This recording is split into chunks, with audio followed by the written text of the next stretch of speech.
did? You see what he did? He called out the damn guard! He's off campus! He's off campus! He's off campus! He's off campus! He's off campus! Stewart, how long are we going to take this, Lieutenant? I said, how long? He's off campus! He's off campus! He's off campus!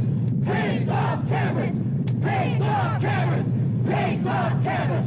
He's off campus! He's off campus! He's off campus!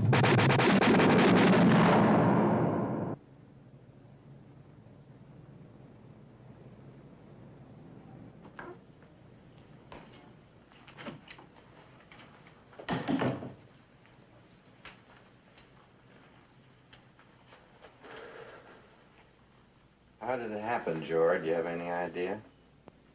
No. It was Brinkley's lead, but they didn't have any film. A couple of interviews. The usual in cases like this. The governor's going to be on in a few minutes on television. What's usual in cases like this? Was Kent State usual?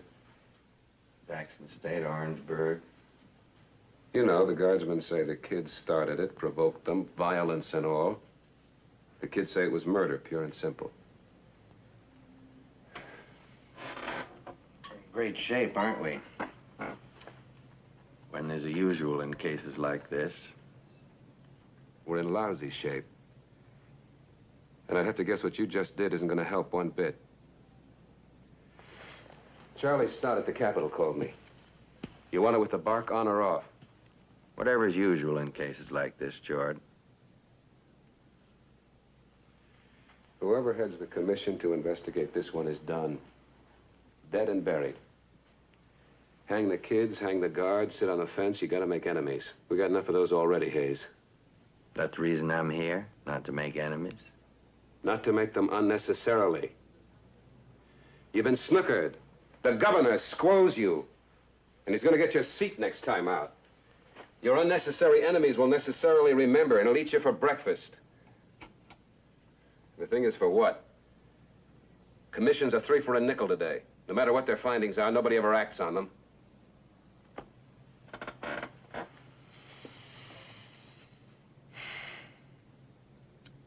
Dead kids. Here it comes. Governor George Keller.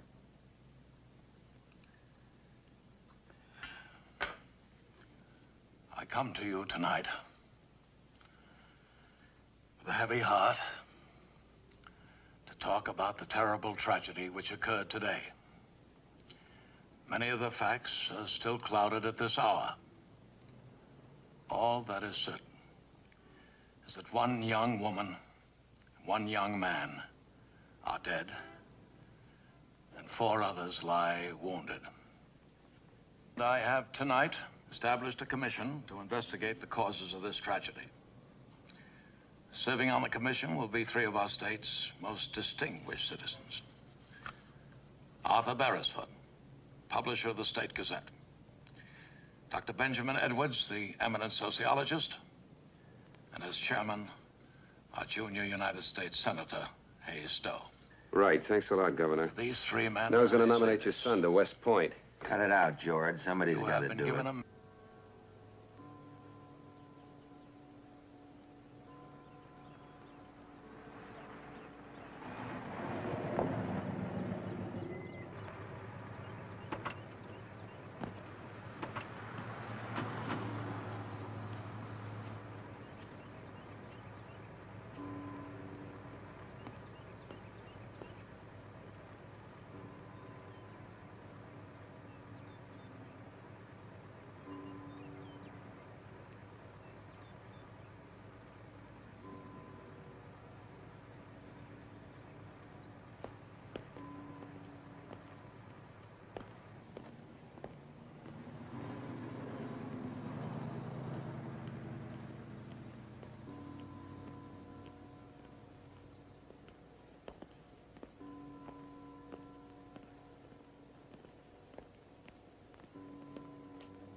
Please go right in, Senator. He's expecting you. Thank you.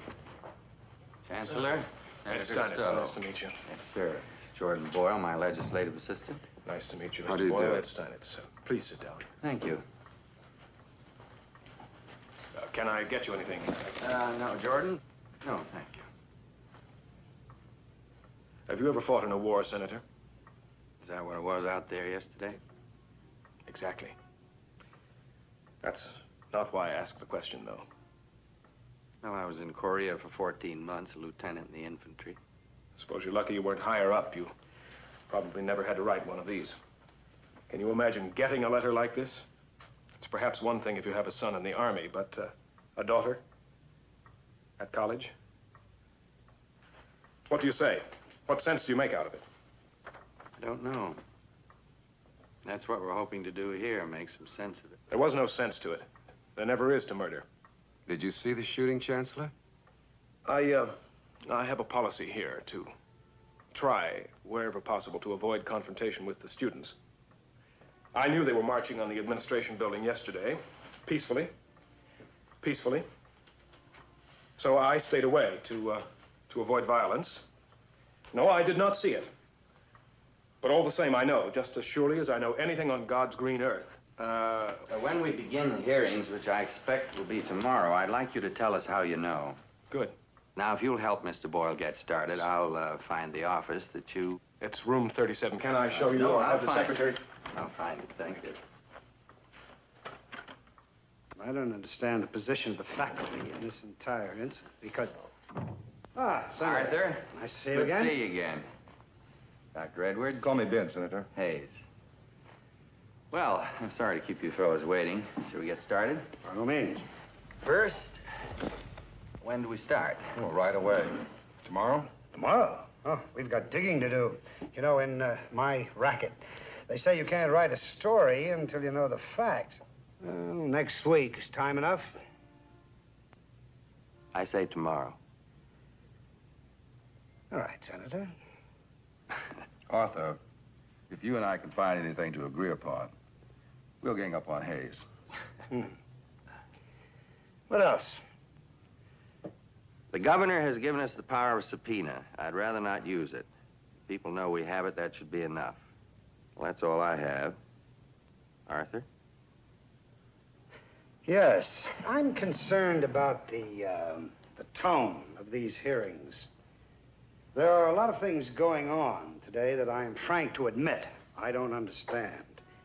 But what's on trial here, as much as anything else, at least so it seems to me, is the question of whether our American system based on fairness and reason still works. I don't want this turned into a travesty. I'll do my best. Ben?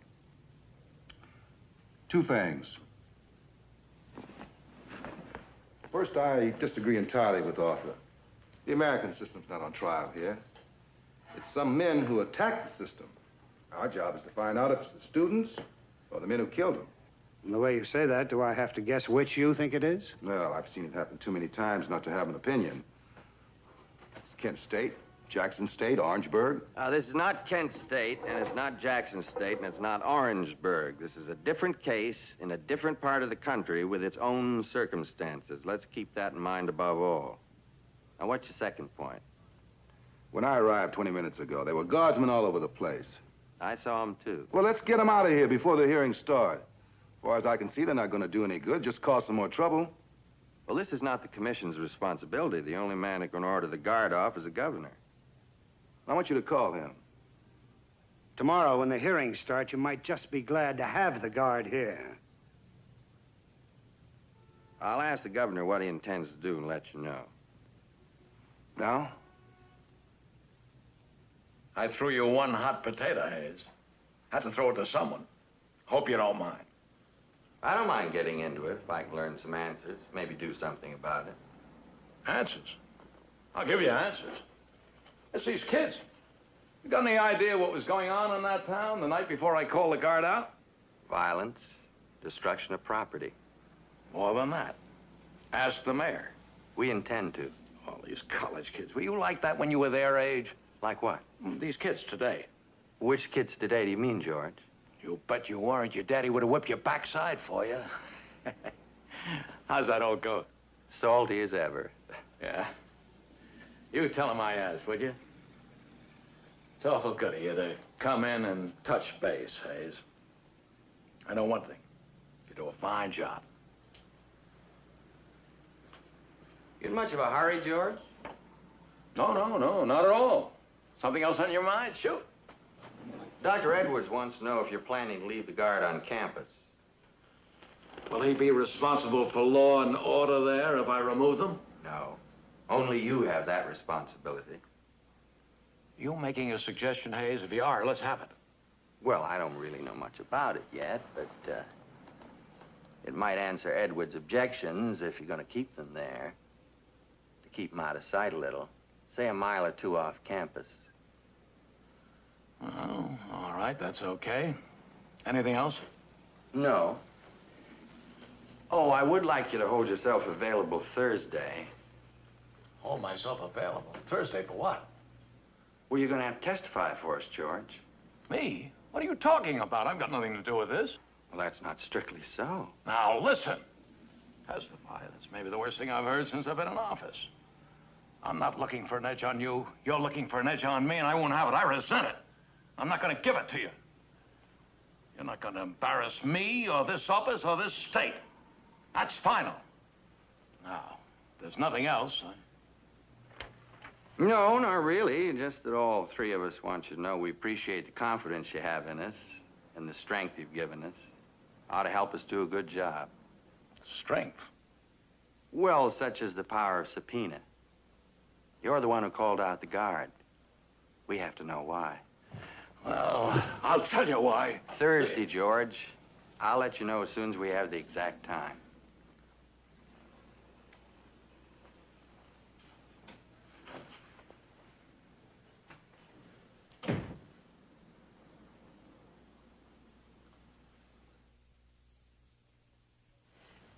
This is the first meeting of the commission to inquire into the causes and circumstances of the deaths of Sidney Winkler and Mary Sloan and the wounding of 4 other persons on this campus on Tuesday, the 3rd of October. My name is Hayes Stone. I'm the chairman. On my left is Dr. Benjamin Edwards, and on my right is Arthur Beresford. May I request of all of you the cooperation which is essential if we are to properly conduct these hearings. Thank you. It is our hope to hear everyone who wishes to testify. Chancellor Steinitz, you want to take a seat now, please?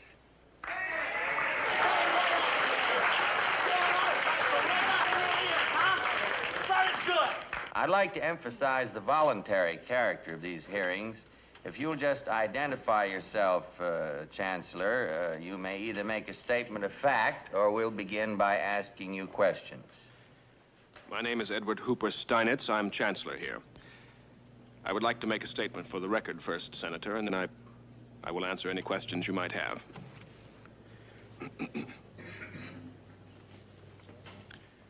The murder of these 2 young people was as stupid and unnecessary as it was tragic. Chancellor, excuse me. Chancellor, I may not have made myself clear. You said I could make a statement, Senator. Yes, sir. We're here to collect facts, not opinions. It is a fact that these students were murdered. Chancellor, you want to hold it for a minute, As I said please? before, during... Chancellor, you want to hold it right there, please? Now, we're not singling you out, sir, except that you happen to be the first. These rules will apply equally to everybody. It won't serve your purposes or ours for everyone to characterize what they know. That's our job up here. So if you'll just confine yourself to the facts, how the students were acting and the guard, how the guard happened to be on campus, we'd be glad for you to continue now, Chancellor. Monday, the day before the shooting, there was a campus peace rally against the Indochina War and the ROTC. I was there, and I can testify to its peaceful character. After the rally, some of the students went into town, and I did not see this firsthand, but they attempted to organize a peace march. The town doesn't feel as we do in this thing, and apparently a fight started between some of my students and some of the townspeople. There was some destruction of property, but my people say that they did not start this fight. Chancellor, you say you did not see the fight in town for yourself. Where were you? I was working in my office. It was well into the evening. You think I've been kidding these last 2 years when I said to keep your punks and hoodlums out of my town? Well, let me give it to you straight then. The next time they come into my town looking for trouble, they're going to get plenty. I'm going to shoot them down like dogs. Please, Mr. Mayor, sit down. I'm just staying 10 seconds. Till I either get your word that these punks are going to get what's coming to them or I don't. And if I don't, then we'll know what to do and do it. Mr. Mayor, half an hour ago, I got a call from the campus infirmary. 9 of those punks already got what was coming to them, including 3 girls. Are you kidding me? They didn't get anything. 4 of my people got hurt. 2 stores. 2 stores set on fire. I'm going to tell you a thing or two. I got a whole town full of people ready to come out here and burn you out just like you did us. You don't mean that literally? Oh, you bet your life I mean it. What's the matter with you? Can't you control those gangsters? Please. Please, Mr. Mayor. I'm sorry about this. Really, I am. Please, sit down for a minute. Let's talk this through. I get the feeling that between us, we can find out exactly what happened. I know exactly what happened. And then we can try to do something about it. I can try to control my students. You can try to control the townspeople. Our town doesn't need to be controlled, you simple moron. It needs to be let alone. Now, what are you going to do about it? First, I think we should find out exactly what happened. Then, we have an academic senate here. What are you going to do? What are you really going to do? Are you going to throw those kids out of school? Are you going to make them go to work for a living for a change? Are you going to stop coddling them and make them feel better than mere people? Are you going to have them arrested for arson and attempted murder? Don't give me this academic senate crap. What are you going to do? Mr. Mayor, until you let me get a word in edgewise, I cannot even think what I'm going to do, let alone tell you. Well, let me tell you. I've got connections in this state, and I'll get whoever I have to send the army in here. No, don't do that. That's not going to solve any problems. That's only going to create more problems. Please, let's talk this through. Planes, tanks, whatever. We'll drop the atomic bomb on you, idiots, if that's what it takes. You don't mean any of that. Oh, you'll see what I mean, you grinning ape. The shoe's gonna be on the other foot now. Wait till some of your people start getting it where it hurts.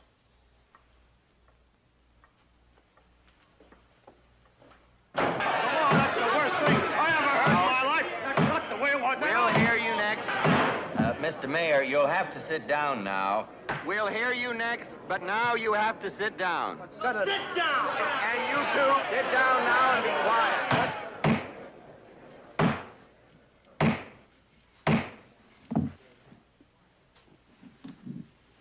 Chancellor Steinitz, have you taken any disciplinary action against the students who burned the 2 stores and injured the 4 townspeople? No, sir, not as yet. Why not? I haven't had time. My attention has been occupied with more important things. Have you at least taken any steps to identify them? As I say, Mr. Beresford, I've been somewhat busy the last 2 days. I'm sure you understand that. Oh, yes, I understand absolutely.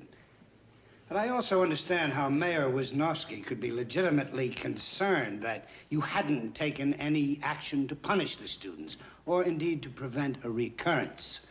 And how he felt that the presence of the Guard or the Army or whatever might be an absolute necessity to protect his town. Arthur, you're presuming the students were at fault. Excuse me a minute, Dr. Edwards. I hadn't finished. Now, Chancellor, how would you characterize student destruction of private property? I'm not sure I understand the question, Mr. Beresford. Well, as a prank, as a crime, something in between, what? I think that depends to a certain extent on the circumstances. If the students were provoked to... I didn't ask you that. Is arson committed by the students the same as arson committed by you or I? Yes, I would have to say that it is. Would have to say that it is, however reluctantly.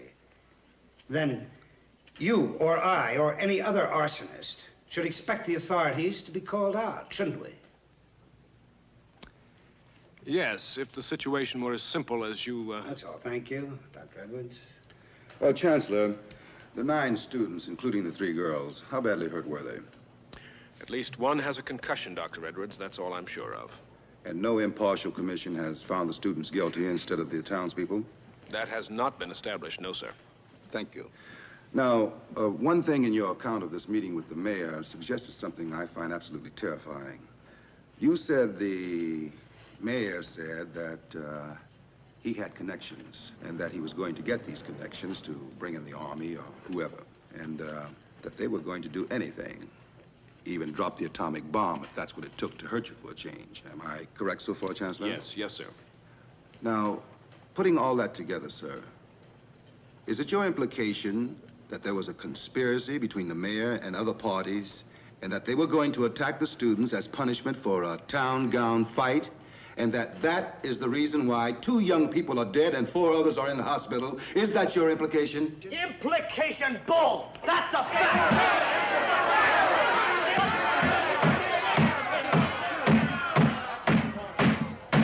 We very much want these hearings to be public because it is proper and because public confidence demands it, but we are not prepared to pay the price of having them disrupted. This commission is absolutely agreed that we will not put up with this sort of behavior. Chancellor Steinitz, do you want to answer Dr. Edwards' question before we adjourn for lunch?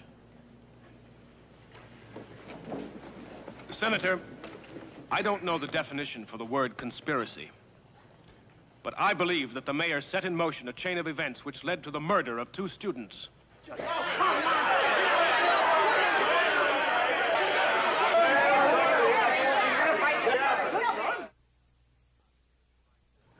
Mayor Wisnowski, would you like to take a seat now, please, sir?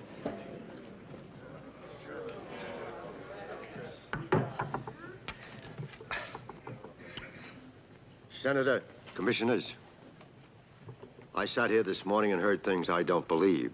I had to bite my tongue. Steinitz didn't tell you anything. How many people do you think there were on this little peace march? A few, right? Well, there were more than 1,000. This is a small town. I have 15 cops. Now, how many places can they be in at once? So do you know what these 1,000 people did? They burned out 2 of my men. Walt Mason had a sporting goods store. He sold guns, among other things. So they said that he was contributing to the war efforts and burned him out. And then when he fought back, because the store was all he's got, somebody hit him and knocked him down. Now, is that right? And then they burned down another store. A drugstore. Explain that to me. Explain how that's right. So, of course, there was a fight. Of course I went out to the college. The thing that I've been worried about for the last 2 years, it's happened tonight. Yes, I heard from our infirmary about our problem. 9 of my students assaulted, 3 of them girls. Yes, I should say we have a problem. Yeah, well, Chancellor, those students and a lot of others came to town looking for trouble. They marched around singing and hollering for the best part of 2 hours. For peace, wasn't it? They do have that right, in town or anyplace else. Well, that wasn't all they did. They set fire to 2 stores. I'm sorry about that.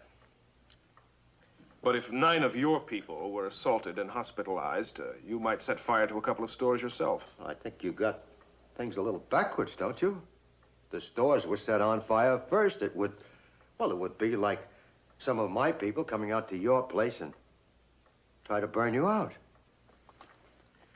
Is that what you're threatening, Mr. Mayor? Chancellor, we have to live together. I'm not trying to make it hard for anybody. All I want to know is what you're going to do, how you're going to punish these kids. I'm not sure whether I'm going to punish them at all. We haven't yet determined whether they're at fault. Well, they were at fault. There was arson there. What did you think, that we set fire to our own stores? If we determine, as a result of our investigation, that our students were responsible, we have an academic senate.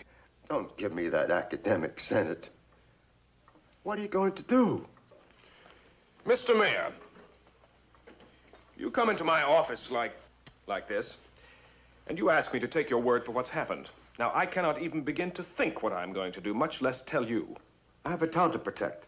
That's my responsibility, and I mean to do it. And if I can't do it against your whole college, I'm going to have to get help. Now, what does that mean? Whatever I have to do to protect my town. Anything I have to do. Anything. Now, what does that mean? The Guard?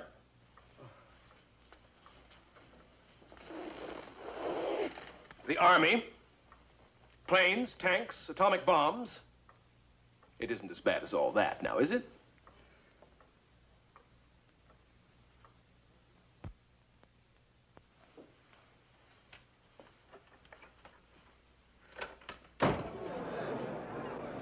Mayor Wisnowski, there are some major inconsistencies between your account and Chancellor Steinitz's. I'm aware of that, Senator. Well, how do you explain it? Well, I can only answer for myself. I'm telling the truth. Well, one thing you didn't tell us. Do you know for a fact how the march turned into a fight? Who did what first? No, sir, I don't. But let me say this. Anybody can say whatever they want to in this great country of ours. But I think that you ought to let people who don't agree with you alone. Now, we don't go out to the college and tell them what to do. Well, you're saying the march turned into a fight because of what the students said? How they said it and where they said it. That's what I think happened.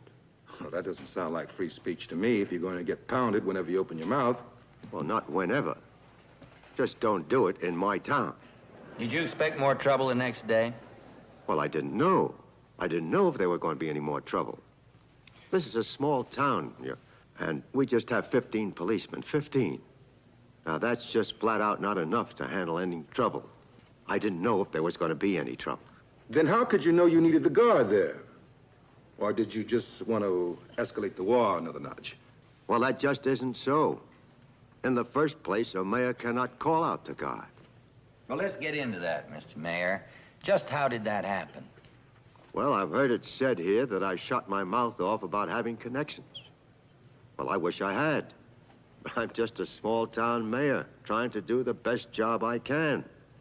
Now, you know that I don't get around very well, so I sent my deputy, Frank Betancourt, up to see the governor and explained to him that we had a problem and that we need help and advice. Do you want to tell us about that, Mr. Betancourt? Yes, sir. Well, when I walked in to see the governor, I've never seen anybody so worked up as he was. Sorry to barge in on you like this, Governor. No, not at all. I'm glad you're here, Frank. It's good to meet you after all these years. Now, listen, I've been getting these reports that all hell's breaking loose in your town, and I need a first-hand account I can trust. What's the matter with these kids? I don't know, sir. The whole country's gone to hell, if you ask I me. know it. How bad? Well, you heard about the burning. Terrible. When you get home, you tell your people do everything we can in Washington to get them small business loans, to put them on their feet again. That'll be a godsend, sir. That's all right. There was just some way to make the kids responsible pay. They all have rich daddies anyway. How about the violence? 4 of our people are in the hospital. Terrible. Any of theirs? 9. Sounds like you gave a good account of yourselves anyway. Well, you got yourself a real problem here, Frank.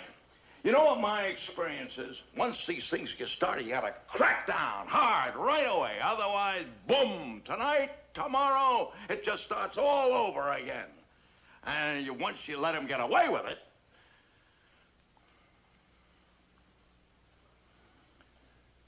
how many men you want? I don't know, sir. I mean, well, the mayor did... What were you thinking of? The Guard. Your local people sure can't handle it. They haven't even had riot training. I'll call out the Guard. Many as you want. 1 company, 2, 3. I don't want to do anything that'll make things worse. I better call the mayor. Doing nothing. Not sending troops. That's what makes it worse. We've got your people and their property to defend. And I mean to do it. Tell you what. We'll send 1 company now, 100 men, that's not enough, we'll send more in until there are enough. Just as a show of force, you mean? To let them know who's boss. Trust me, Frank. I've had a lot of experience with this kind of thing. Now, you tell Mayor Wisnowski we're here to help. Anytime you have a problem, you come right up to us. We'll work it out. Thanks, Governor. And for the people who got burned up. Governor, You maybe... bet. And thank you for coming, Frank. And keep us posted. Oh, and tell the mayor I hope his arthritis is better.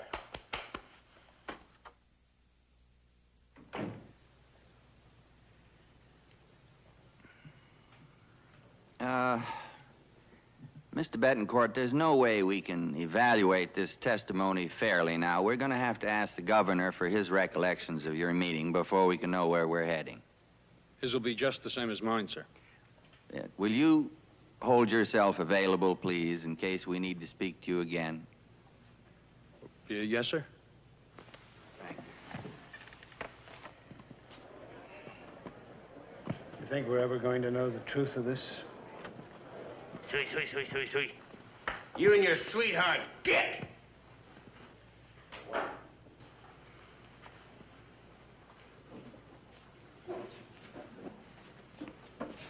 What foul-mouthed little brat said that?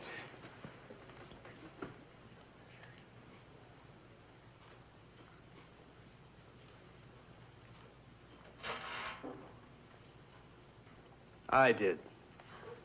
What, you little punk? Let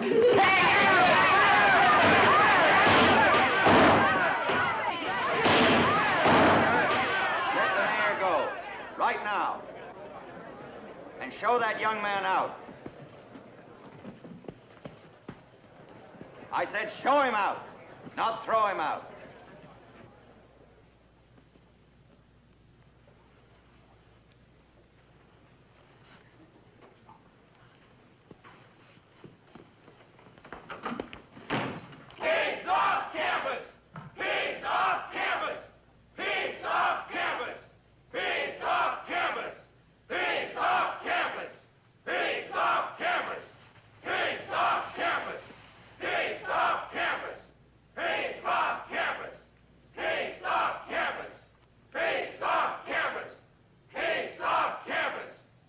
Something?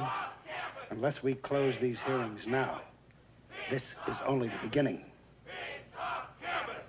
Thieves off campus! Thieves off campus! Could I have your autograph, please, Senator? Sure. Is this the check? Still making friends all over the place, huh, Senator? Why does everyone want a senator's autograph? Why not his? Who knows? You may be president someday. Thank you, sir. Thank you.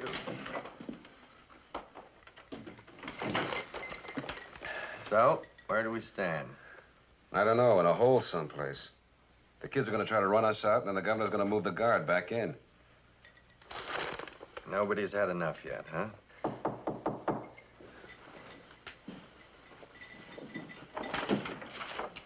Senator Stowe? You're, Tony Caffey. Well, the senator's about to have some dinner, Tony. Oh, I'll come back. No, come in. Come on in. You want some coffee? No, thank you, sir. You at the college here, Tony? I, graduated last year. What do you do now? I work for my father. He has a paper plant near town. I'm there Mondays through Fridays. Mm-hmm. Well, that's good. Also, on the weekends, I'm in the Guard. 963rd Unit.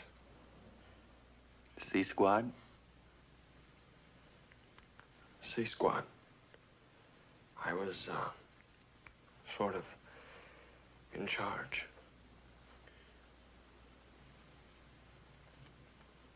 We're just having a drink here, Tony. Would you like to sit down and join us? No, thank you, sir.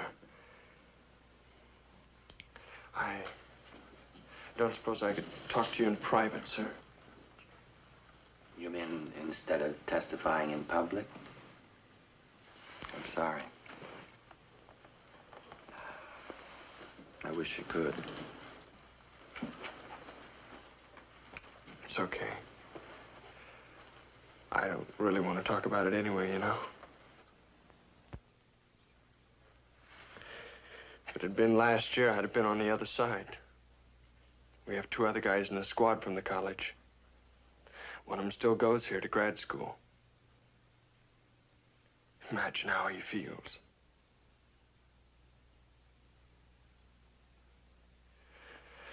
I shouldn't be talking about this at all here, huh? Not really. I was wondering if I could say something. It doesn't really have anything to do with what happened. Sure. There's talk that the kids are going to shake it up again, and the governor's going to order back out the guard. Is that true? We've heard the talk. We don't know. Senator, if they order me back, I'm not coming. I don't care. I'm not coming. Well, Tony, what I think is, nobody knows if that's going to happen. If it does, you'll just have to face it and make a decision. But right now, it doesn't do any good. Senator, if they order me back, I'm not coming. I don't care what they do to me. I'm not coming.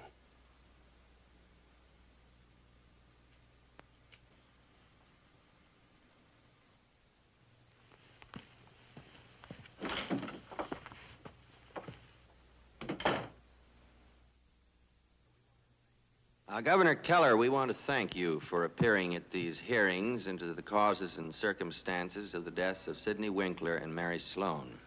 Well, Mr. Chairman, members of the commission, I want to express my appreciation to you for giving me this opportunity to appear. May I say for the record that I believe you are performing an immensely valuable public service here, and that I am appearing before you voluntarily in order to assist you in whatever way I can. Thank you, sir. Well, sir, you have to understand that sometimes, no matter what precautions you try to take, there's going to be trouble. For example, let me just say this. No matter what instructions you give to the guy. Hi. You, Zach?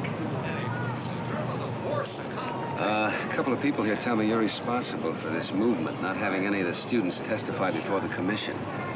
Is that right? I was just wondering why. Just who are you? Jordan Boyle. I work for Hayes Stowe on the commission.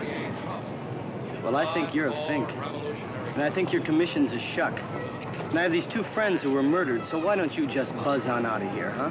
How do you know they were murdered? We saw it happen with our eyes, is how. Then do something about it. Come tell the commission. For what? Can't you see what's happening? First, you called the big guns in to swear that we were causing all sorts of terrible trouble. So, in order to protect yourself, you have to call out the guard, right? And then, the commission comes out and says, well, Governor, we ain't got no real evidence that the students started it, but violence is just awful. Everyone's at fault, everyone. Let's just lower our voices. Come, let us reason together. Man, can't you see what's happening? Can't you hear? We tried to respond to a very different situation. Ordinarily, what we did would have been correct. You all feel that way? And I understand some of the students wanted a confrontation to publicize their cause, create martyrs. So some, just a few, not all, some of the students undoubtedly very sincere. But a few provoked the guard, throwing rocks and bottles and sniping from rooftops. Can't you hear what's happening? Governor, we'd like to begin by asking you how you first became aware that there was a situation here which might require your personal attention. Through an account in the paper, in Arthur Beresford's paper, as a matter of fact, about the arson and violence. And what, if anything, did you do about it? Well, I told my staff to keep me informed. These are troubled times, Mr. Chairman, as you well know, with a good deal of violence around. Sometimes, I'd say in all but the most urgent cases, it is important not to do something, not to overreact. And when did you finally decide that you had to do something? Well, I didn't really decide that at all, Senator. Excuse me. Yes, sir. You are the same Governor Keller that ordered in the guard. Well, of course. Let me explain myself, Dr. Edwards. Yes, I really hope you would. It is true that the governor is the only one who can order out the guard.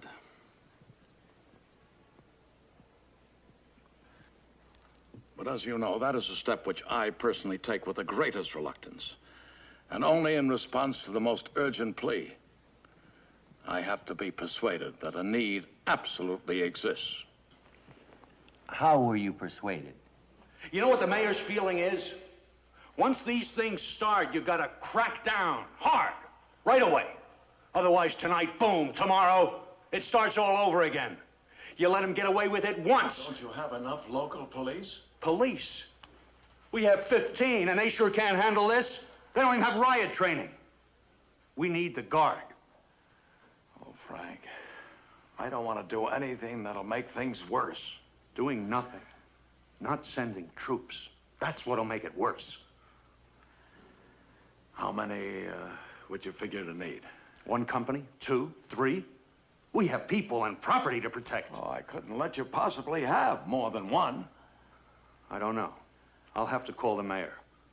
But if it's not enough, I'll have to come back and get more until there are enough.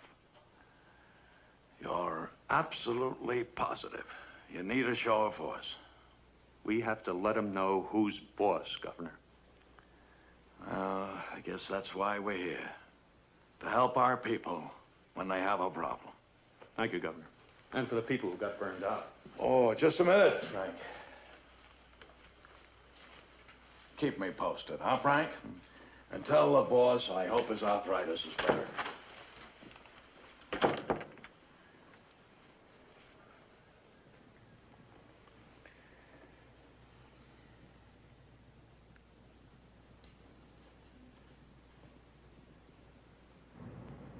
That tell you anything?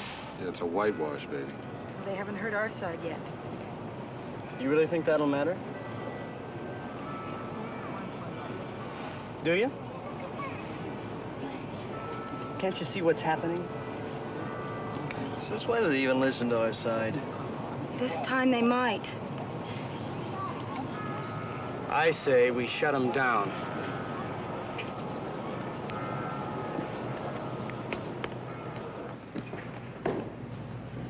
Everybody, up here! Listen! Can you see what's happening? I mean, can you see the whitewash coming? Right! Right! Yeah. Isn't it obvious? Right! So what I say is this. I say we shut them down. And shut them down now. Right! Right! The whole commission. Tell them to take a hike. And if they don't take a hike, then blow them right out of the water. I mean, when you can see it happening, when they're copping out, then what's the point of waiting around until it's official, right? When they're shooting at you, baby, you're in a war. And it's time to start shooting back.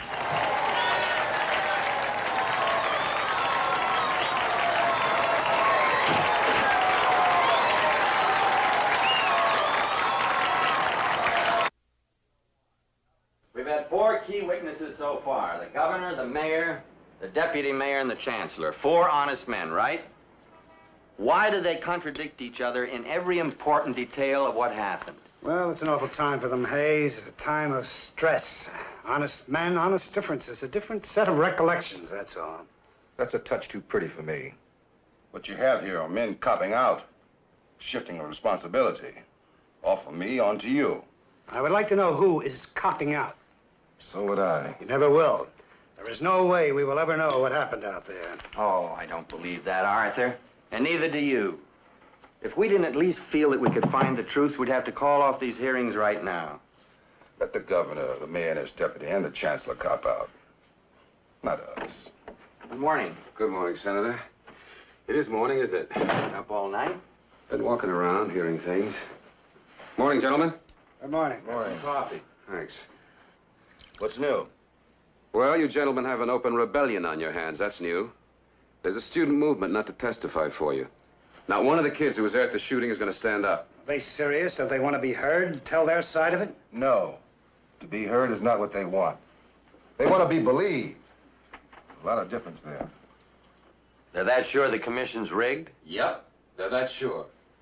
And can I tell you something? You know it isn't, and I know it isn't, but still I don't blame them one bit. That's just nonsense. It's not nonsense, Arthur. The governor appointed us. You and your paper have consistently supported him and everything he stands for. So they figure you're in the bag. Ben's on the other side, and they know that, too. 1 to 1. So it comes down to me. They have me pegged as the governor's man. But you have different politics. You're in different parties. But as far as the kids are concerned, they're still members of the same club. And they know the governor is no dummy. Don't you think in his position you want to make sure that the 2 to 1 was on your side? Don't you think the kids have figured that out? They all feel that way? Well, there are a lot of different kids on that campus, Mr. Beresford, with a lot of different opinions. But all of them who were at that shooting feel that way, so they're not going to show up. And they're the only ones whose testimony would mean anything. Well, then subpoena the students. We have the power. Let's use it. I just hate to do that, Arthur. There's so much animosity here already. People feeling they're being pushed and pulled and prodded and poked at. You know, you can make people appear with a subpoena, Mr. Beresford. You can even make them testify. You can do everything but make them cooperate. No, a subpoena's just a last resort. I'll listen to a better idea. Jordan, find us a witness. Sleep next year. Gentlemen, if you're ready, we have another appointment with Arthur's friend and mine. Mr. Chairman, I want to express my appreciation to you for giving me this opportunity to appear. Governor, yesterday you told us how you decided to call the guard in. Yes, sir, because Mayor Wisnowski had assured me through his deputy that there was a very critical situation in the town and, well, the public safety absolutely depended on it. You mean you took the mayor's word as the gospel? I had also read the newspaper accounts. Oh, correct me here, Governor. Was that my newspaper? As I told you yesterday, yes, sir. Because we don't have a man in town here. I don't suppose it's very important, but we got the story from the city hall. Somebody in the mayor's office gave it to a desk man. Well, Mr. Beresford, with all due respect, sir, I'm not sure I see... It's just that you got the story from the same source twice. Well, I didn't know that. Of course you didn't. Well, it's not the governor's fault. It's just that, oh, well, we both could have had the story wrong. All right. All right, yes, sir, that too. Oh, excuse me, Senator. Go right ahead. How did you give the order to the guard? What did you say? Who to? Can we have the specifics of all that? Well, after Mr. Betancourt left, I called General Harry Collins into my office. Come on in, Harry. Governor. Have a seat. Thank you, sir. How you feeling? Dog tired. Other than that, sensational. You and your men just did a wonderful job for us up there in that prison riot. 6 days, was it? No violence at all. Well, I've got a first-class bunch, sir. I know it. I know you do. We never seem to have a problem when yours are the ones in front. Some of the men were asking me if I saw you, perhaps you could possibly try and come down there and say a word or two on awards day. You know how they feel about you, Governor. You give Helen the day on your way out, I'm sure we can swing it.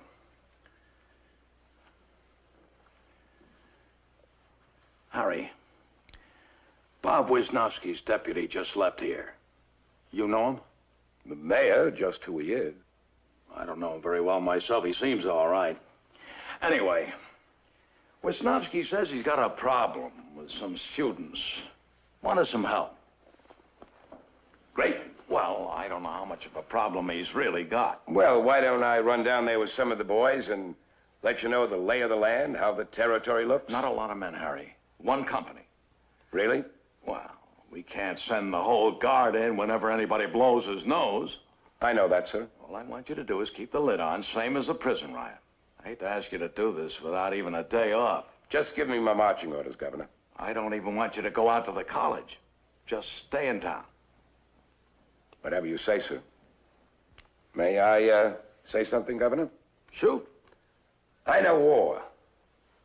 Sometimes you have to hit the enemy in his own territory. You can't wait for him to come to you. Not in a war. But this isn't a war, Harry. Let's leave it like this. I'll guarantee to keep us out of trouble if you don't tie my hands any more than is absolutely necessary. Trust me. You seem to be saying you didn't give very specific instructions to the Guard on how to conduct itself, Governor. Only those loose guidelines which I've just indicated. Do you think in retrospect this was your wisest course? Well, these were our most capable men, Doctor. Very experienced, very responsible. Well, did you ever think about sending another company instead of General Collins? As I said, sir, these were our best... Yes, but these men had just come off 6 days at a prison riot. Now, isn't it possible they were tired? Wouldn't that make them more prone to trouble, perhaps? General Collins assured me that his men were in first-rate condition, Senator. Does anybody have anything else? Thank you very much, Governor Keller. Oh, thank you, gentlemen. Officer, would you ask General Collins to come in, please?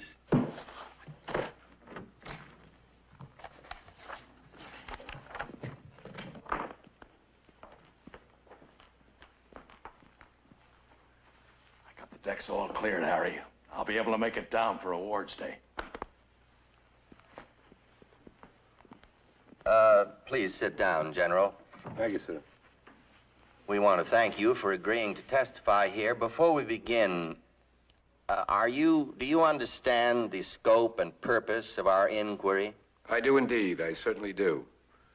What you're attempting to do is place the blame for what happened here. Not place the blame so much, I would say, sir, as attempt to see where the responsibility might lie. Well, call it what you like. I don't intend to be the fall guy here. I'm not going to be railroaded. Is someone trying to railroad you, General? Well, let's just say that my impression of the truth is a little different than somebody else's. Bob Wisnowski's deputy just left here. You know him? Well, the mayor, just who he is. Well, Wisnowski's got a terrific problem with some students. They're tearing his town to pieces. He needs help. I was hoping you could run down there with some of the boys. Handle it for him. Today, Governor? I know your men are tired. Well, they're an awful good bunch of boys. The best we have. Well, Governor, if you give us our marching orders, we'll march on down there and get the lay of the land, how the territory looks. But there's one thing, though. Boys haven't had too much sleep, and they're jumpy. If the college kids push, they're liable to push right back. Push back, then? You want me to stick in the town or go out to the college? I trust you, Harry. I don't send men on the field with their hands tied. I trust you. And that's the way it was, gentlemen. And no other way. General, we have some rather detailed questions to ask you about this meeting and, of course, its aftermath. Perhaps we should continue tomorrow morning. At your convenience, Senator. Fine. Thank you, General. Thank you, sir.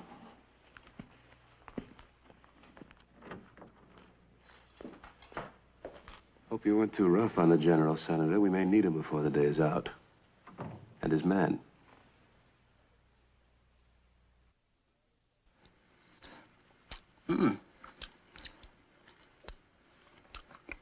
You know, I always said you make great ravioli. Oh, is that what you always say? Yep, that's what I always said. That's spaghetti sauce. Oh, really?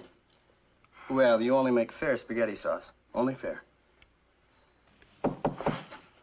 No, I'll get it. You just keep making that lasagna. That's what you're good at.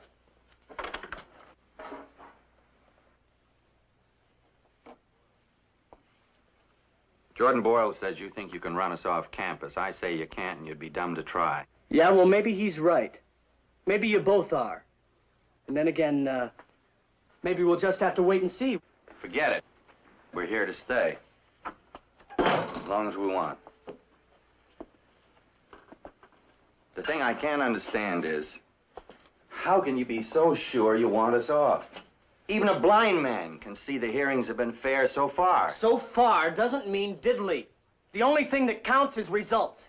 How do you know what the results are going to be? We don't even know yet. We haven't even heard the evidence of what took place on that day yet. Right.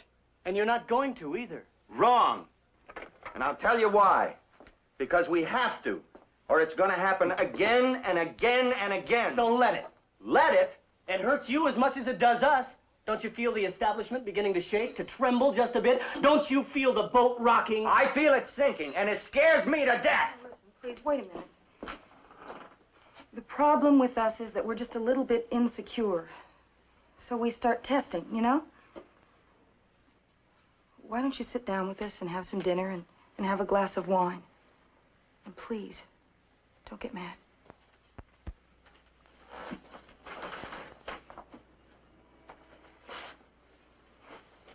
Try it. It's apolitical.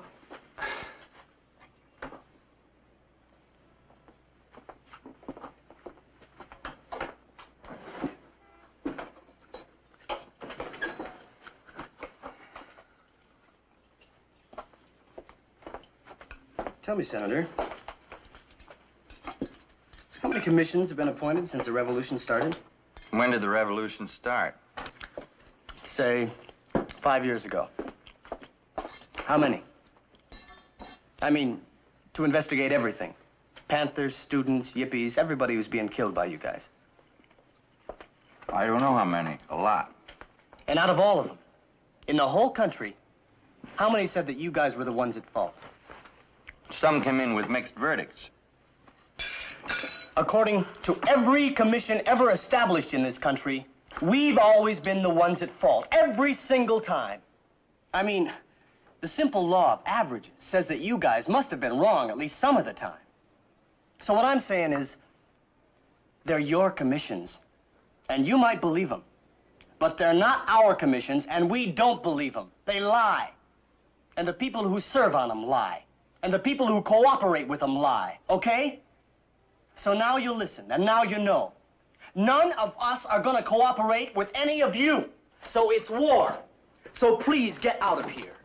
If I wasn't willing to listen, would I be asking you to testify? Would I even be here? I don't want you here, see? It's a war. And you already killed 2 of us. Now get out of my house. I want you to testify. To make your commission seem a little more legitimate, right? Look, forget that the commission needs you. What about your 2 dead friends? Who's going to tell their side of it? Oh, come off it, all right? For all the good their side of it will do, they might as well be dead.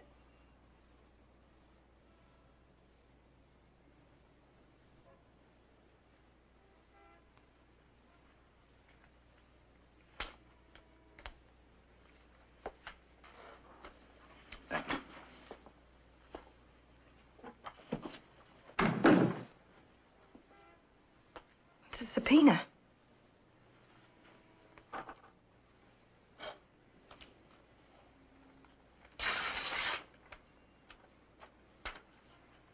Well, let's eat.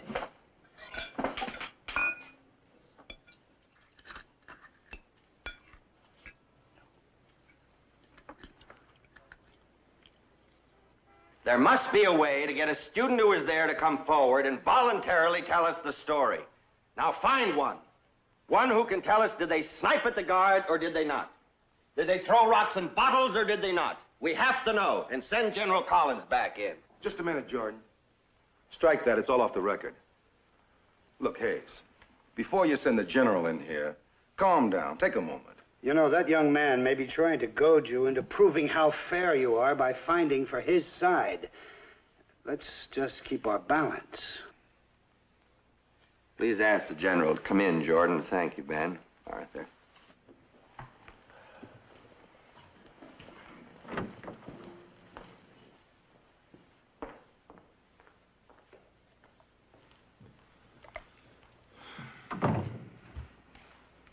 Good morning, General. Good morning. Senator, I'd like to be the one to start here, if I might. Sir, when you first came to town, what did you do? Went straight to the ROTC building, the logical place. The ROTC building is on the campus, is it not?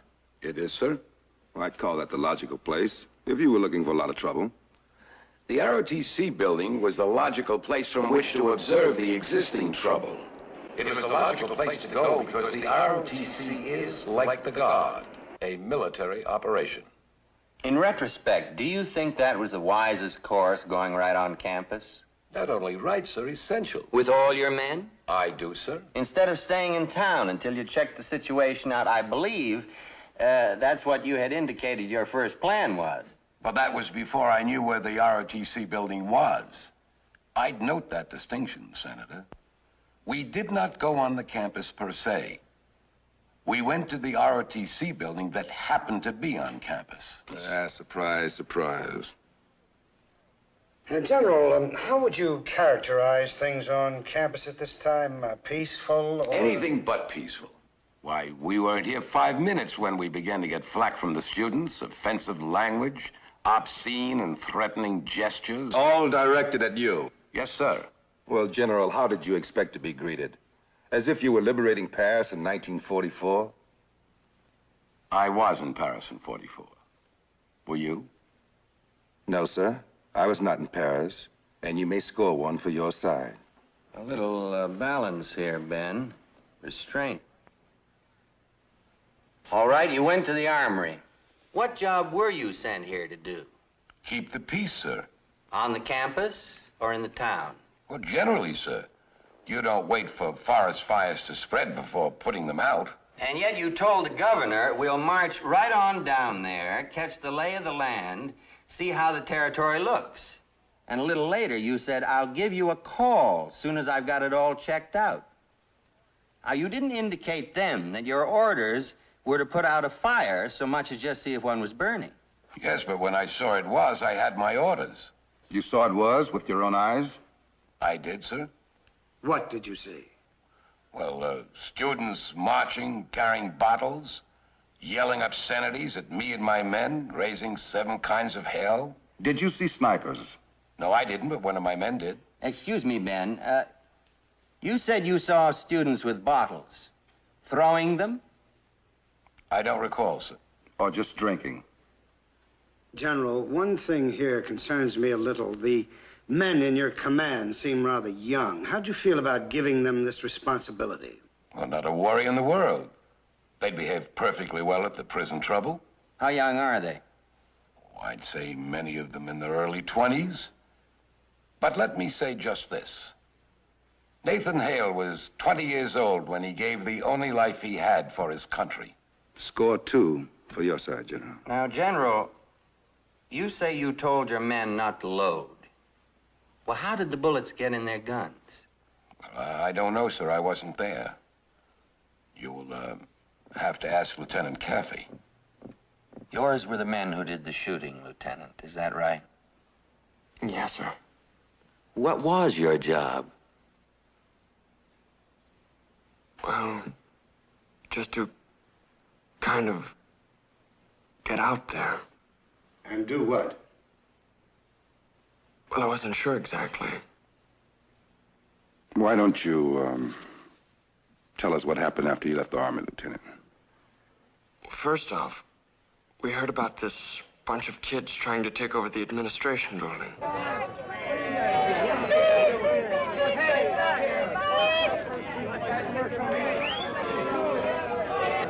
Hey, you kid, where's the administration building? In your ear, King.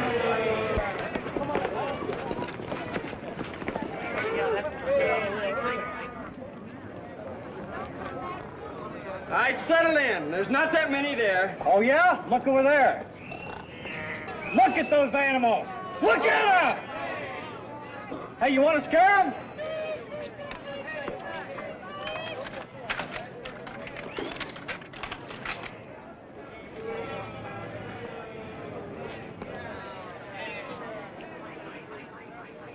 Hey, they're getting kind of close, Lieutenant, you know. Are we going to do something?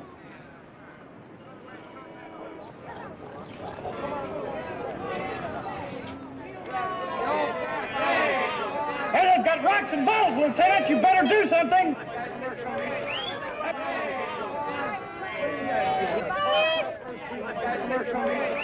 I know you hold it right there.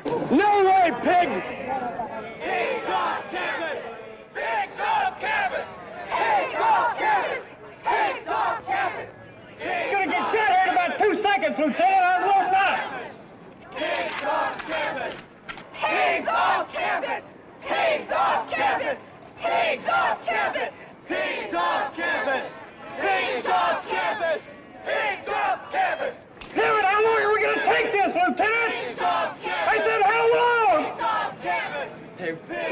shoot first. Pigs off campus! Pigs off campus! Pigs off campus! Pigs off campus! Pigs off campus! Pigs off campus! Pigs off campus! Pigs off campus! Pigs off campus!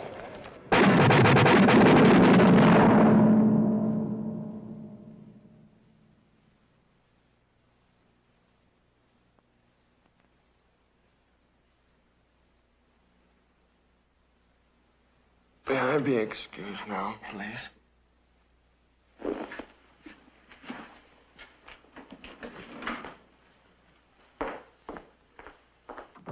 Let's take a break here just for a minute for...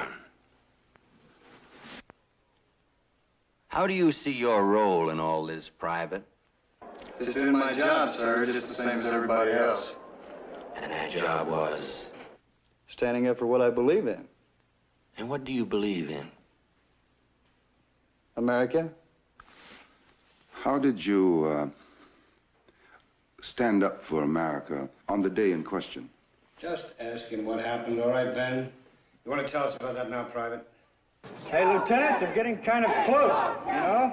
Pigs off campus! Pigs off campus! Is it okay to defend ourselves? Pigs off campus! Pigs off campus! Pigs off campus! Pigs off campus! Pigs off campus! Hey, Lieutenant, they've got rocks and bottles. Is it okay to load up? Pigs off campus! They got rifles up there. Rifles on the roof. Pigs off campus! Pigs off campus! Pigs off campus! Pigs off campus! David, how long can we take this? Pigs off campus! All these orders you say you got, Private, to fix bayonets, to load, to fire, Lieutenant Caffey doesn't seem to remember giving them quite the way you remember getting them. If he gave them at all. He gave them. I know. I was there. I just followed my orders. You're positive you heard a shot before you fired? Yes, sir. You also said you saw student snipers on the rooftops. Yes, sir. Private Wilson, you said you believed in America. What about the students? Do they? Well, not the same way I do. No, not at all. And they had to learn a lesson. What lesson did Mr. Winkler and Miss Sloan learn? Who? Winkler and Sloan. Who are they?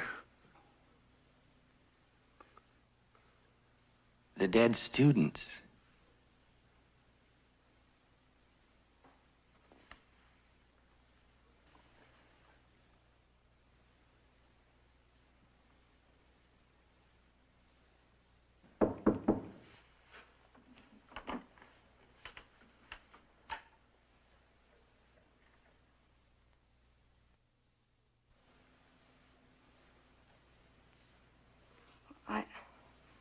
I was walking across the campus just now, and I saw all these things. They were playing ball and rapping and making out and going to class as though this whole thing had never happened. I guess people forget. Isn't too late, is it? No. You haven't made up your minds? Really? No. Do you want to sit down?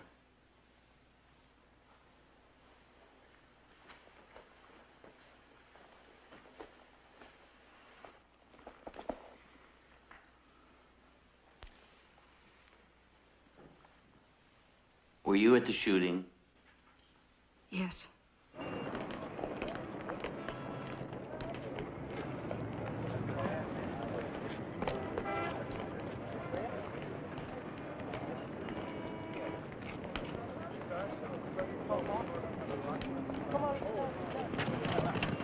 Do you see what he did?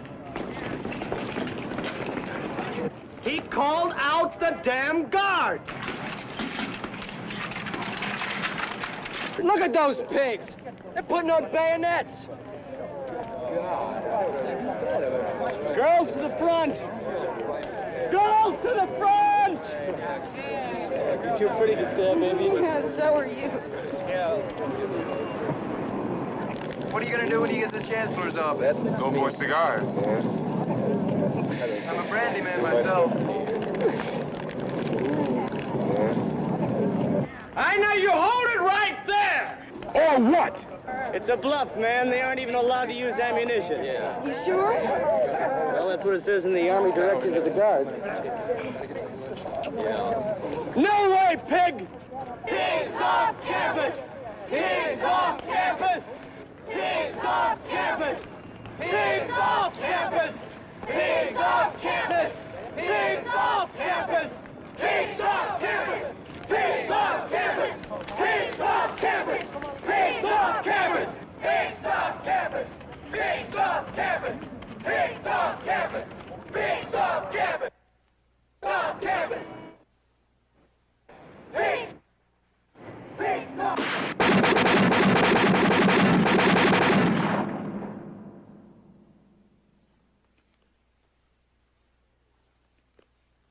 You say there were no student snipers. I didn't see any. And I didn't hear any. Of course, that doesn't mean there weren't any. And no rocks thrown? The only things I saw thrown were what I just told you. A light bulb, a leaflet, and one bottle. That fell way short. Yes, but just because you say you didn't see, other witnesses testified that they did see. Snipers, rocks, bottles, plural. Well, there may have been some, but I don't know about it. Oh, you concede the possibility? Yes, sir. It happens all the time. But throwing rocks and bottles... Was that a capital offense? Miss, we are trying to sort out a great many different stories and arrive at some approximation of the truth. Now, I just find it a little difficult to believe that all the details of your story are correct. For instance, this story about the student crunching up a leaflet and throwing it, and the guard thinking it was a rock and reacting by shooting. Well, I just find that hard to accept. That's all. I'm sorry. Harder to accept than the guard story of the student shooting first? Well, I don't believe that story about the light bulb exploding either. It's too pat. It's too convenient. Well, maybe a light bulb exploding does sound like a shot. I wouldn't know, but I do know that her story does not hold water. Miss, you want not to write this down, please. Arthur, we've asked the witnesses not to characterize their testimony. I don't think we should characterize it either. That's all right. I know where he stands anyway. I just think it's a shame, though. What's a shame? I knew all along that even if one or two of you believed me, that it wasn't going to make any difference anyway, because you've already got it all figured out. No, we don't. Really, we don't. The students were wrong, the guard was wrong, and all God's children are wrong. That's your verdict. Don't you think you were wrong at all? You make yourself sound so blameless, as if you were all out on some sort of picnic. Oh, no, Mr. Beresford. I was there, and it was no picnic.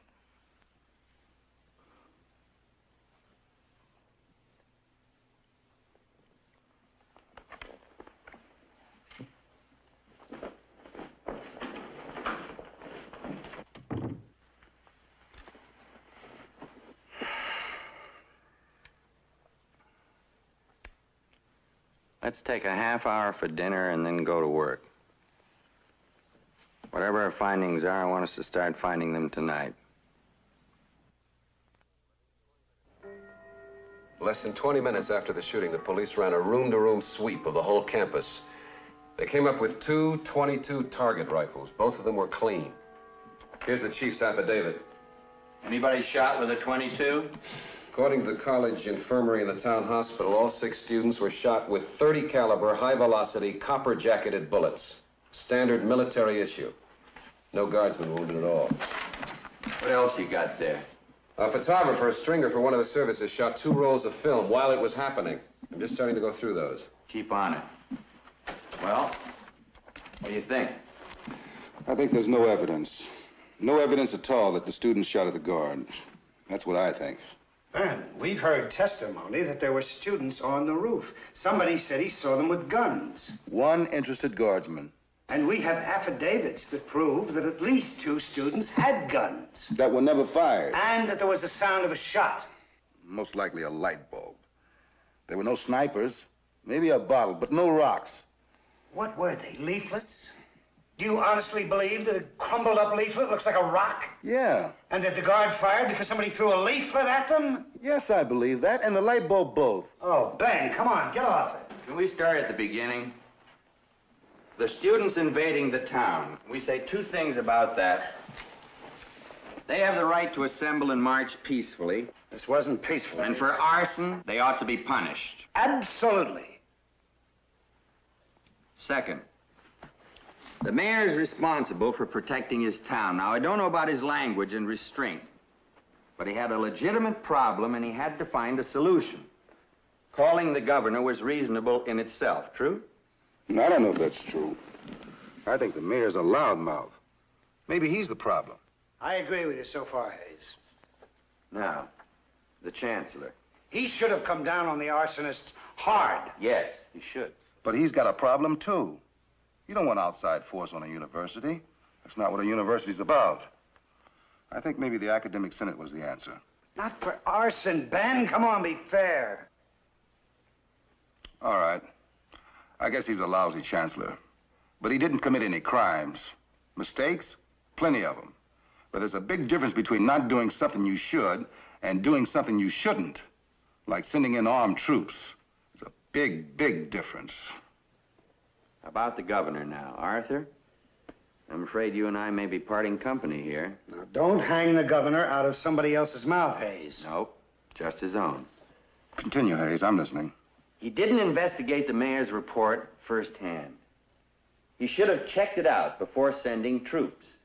Now, the governor didn't know Mayor Wisnowski very well, didn't know Betancourt at all. He should have had more to go on than their word in the account in the paper. Even that was secondhand. Then, he sent tired men, young men. That was an error in judgment. Anything else? He didn't give specific enough orders to the guard. You don't turn men loose on a campus with guns, without orders, and say, I trust you, not these days. You bet we're parting company here. He had a tough job to do, and he did it. He didn't start this ball rolling. He wanted a show of force, Arthur, and I'm afraid he got it. He should have specifically ordered the guard to stay in town, at least until the general reported in to him. Now, it gets a little murky to me here where the governor and General Collins got together, but you're not going to like this, Arthur. But I honestly believe the general didn't have any business coming on campus with weapons and telling the students where they could and could not go. Just because he thought he had access to the ROTC building, that's no excuse. He had orders. To prevent trouble, not cause it. I think he made several mistakes, Arthur. He didn't supervise his men, just turned them loose, without knowing what the risks were or if there were snipers or what. And he violated the Army Field Manual's specific written instructions to the guard. Listen. Full firepower should be used only on order of the senior commander, and then only when the consequences of failure to completely subdue the riot would be the imminent overthrow of the government, mass casualties, or similar grievous conditions. Now, even if we grant the guard was provoked, Arthur, overthrowing the government, mass casualties? Kids were sniping at them. We don't know that. But let me read you what the field manual says about that. Snipers should be engaged only on order and by a single selected marksman or firing team. Laying down a barrage accomplishes nothing constructive and endangers the lives of innocent bystanders. They didn't shoot at snipers, Arthur. They laid down a barrage against boys and girls. Oh, people were still throwing rocks at them.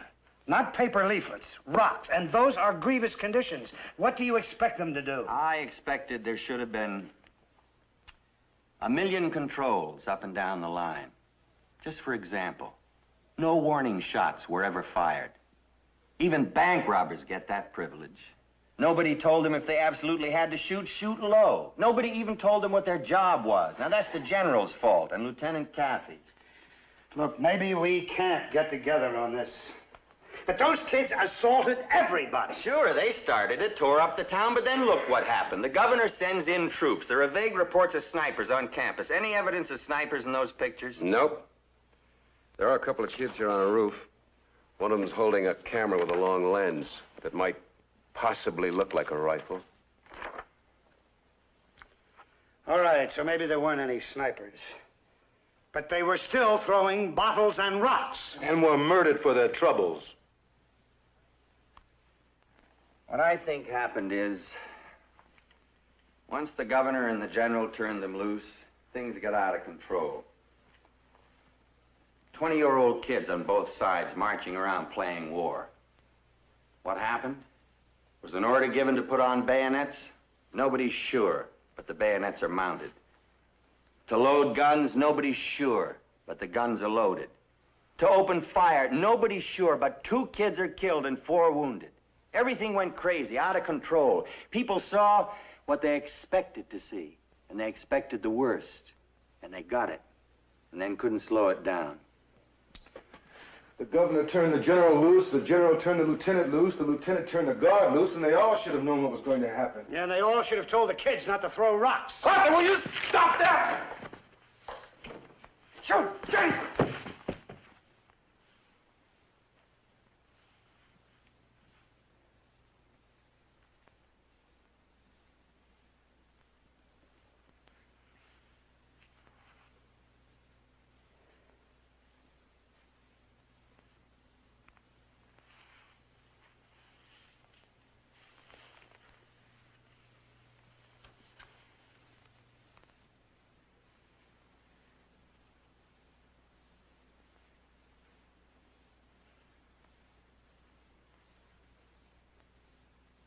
God help me.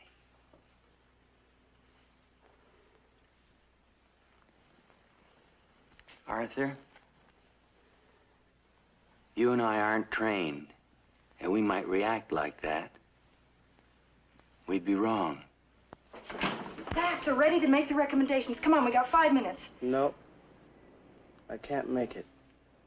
Well, now, what do you mean you can't make it? I mean I can't make it. Not with you. You finked. You talked to the commission, didn't you? Zach, that was our story. I thought they should at least have a chance. You've been co-opted. For what? A lousy whitewash.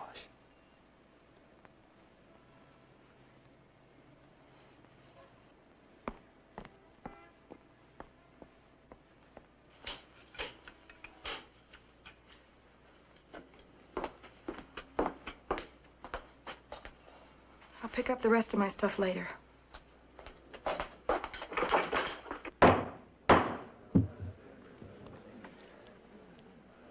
Before we present our unanimous findings and recommendations, may we share with you one overriding feeling. This awful tragedy could have been averted if for the last weeks and months and years we had all listened as well as shouted. Therefore, we all share some measure of responsibility for the wasted lives of Sidney Winkler and Mary Sloan. And now, our unanimous findings and recommendations. I preface these by saying that they apply to this one incident only. We are making no indictments in other tragedies with other circumstances which we have not examined. First, students may not have guns on campus except under the supervision of a gun club which will maintain custody at all times. Second, the students who attempted to seize Smith Hall should be brought before the Academic Senate for possible disciplinary action. Third, referring to the events in town preceding the shooting, students who committed criminal acts, such as arson, must be prosecuted as criminals in the courts. Similarly, townsmen who performed acts, such as criminal assault, must be prosecuted as criminals in the courts. It should not be necessary to add that it is our profound conviction that arrest and trial is the American way. Bayonets and bullets are not acceptable in this country.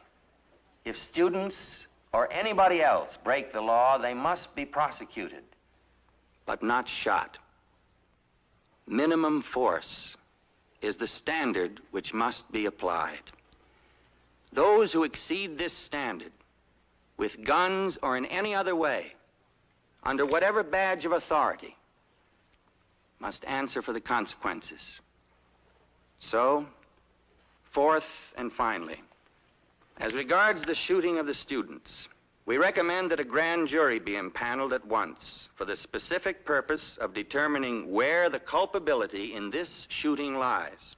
For we are convinced that on the basis of the testimony here compiled, there is a probability that in the deaths of Sidney Winkler and Mary Sloan and the wounding of 4 other students, excessive force was applied and sufficient restraint was not exercised.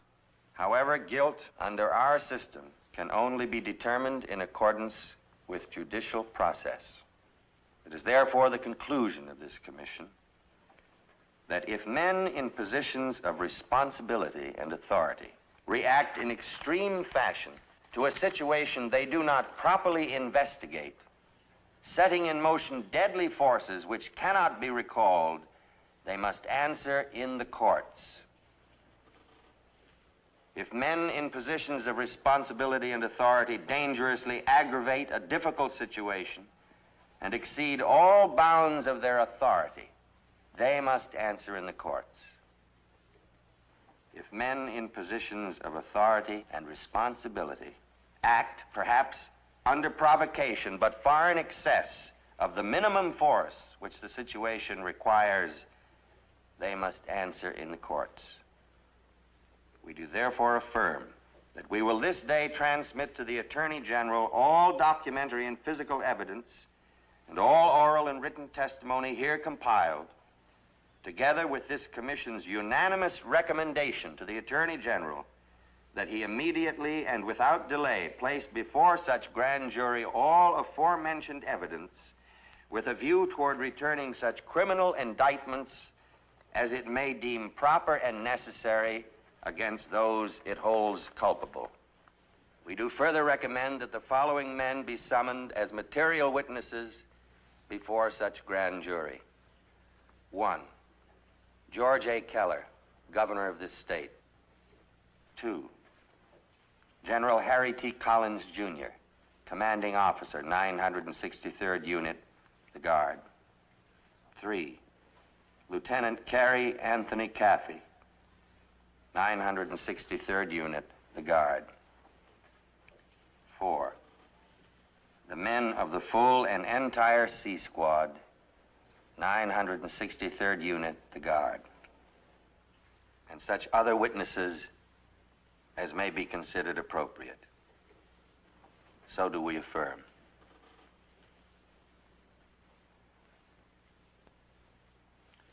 Arthur? Agreed. Ben?